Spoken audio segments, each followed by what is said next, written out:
everyone, how are you all? Today I would like to pour out my emotions after watching this horrendous and heart-wrenching news about the Bangalore Cap Gemini daycare center where the nannies have allegedly abused the kids by forcing the water faucet in their mouths and putting the kids in the washing machine drums. Guys, where are we heading as a human race? It is so distressful and disturbing to watch this, video. And as a parent, I could not hold myself back, but to voice out my opinion and to provide some tips to protect your child against any abuse. Guys, before you put your kid in any organization or any play group, ensure that it is close to your workplace or it is close to your home so that in case of emergency, it's easy for you to run and make yourself available for your little ones. And next, check for the inception of the establishment and check for the staff credentials and check if they are aware of the first aid measures in case of choking or any fall. And personally go out on a school tour and check if they are following the UNICEF sanitation guidelines and also if they have precautionary measures like your rubber mats or protective gates. So check for these things, and most importantly check if the staff are willing to take accountability and are they approachable. So this is also very important. We are not psychologists, I know, but at least we have the basic intelligence to know the to read the pulse of the person and to read the situation. And also, most important, check if the organization have CCTV access, because in case of emergency, that is what helps us to find the cause and to resolve the things. All right. And once the kid comes back from the school, always ask open-ended questions. They don't understand how was your day. That is not the question, guys. They don't understand that yet. Instead, be specific. Let them explain to you. Encourage them to speak up if something is wrong in their school or something is wrong with the staff there. Always check their body for any bruises and do not ignore any red flags, guys. If the child is not eating properly, if the child is unwilling to talk to you, or if the child is scared, or if the child is profusely crying and reluctant to go to school. I mean, every child will be reluctant to go to school, but understand the difference between an abuse and the reluctance. So do not leave these red flags and act immediately upon them. And know the legality, guys. It's high time we educate ourselves against these abuses, and for that we need to know the legal rights and the child protection rights.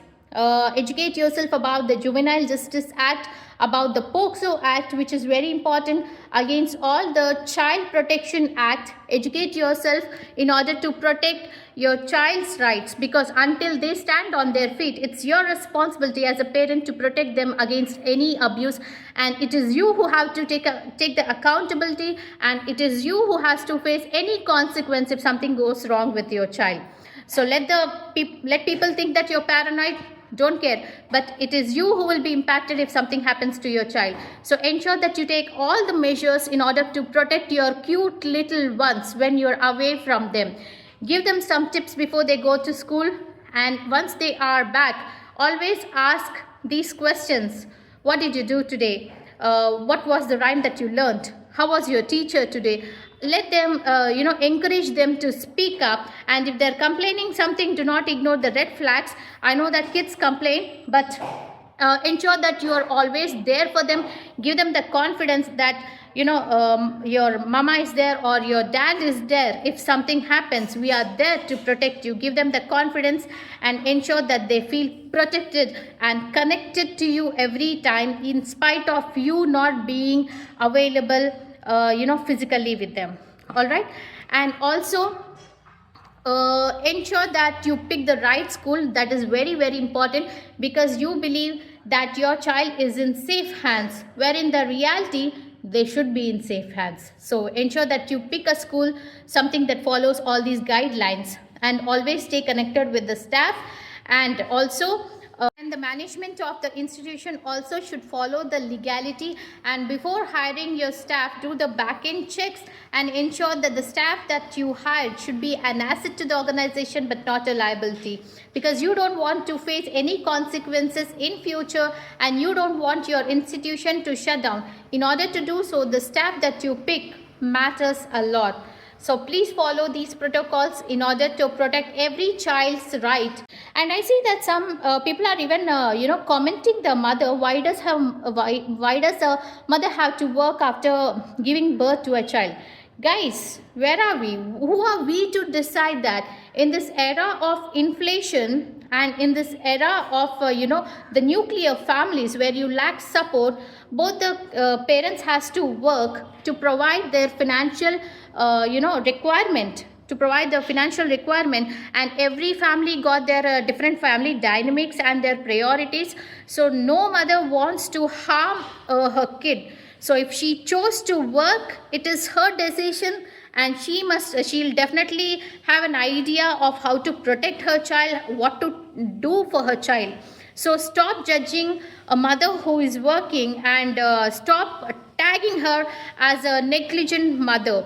Instead, have an open mind and think about how to protect, and what is the point that we have to concentrate and focus upon, rather than having these gender attack lines and statements.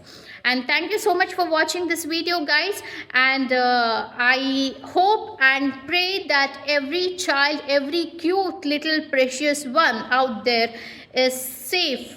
And say zero tolerance to child abuse, guys.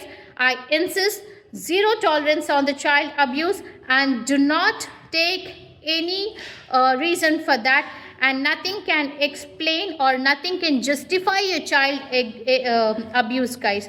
Thank you. Take care.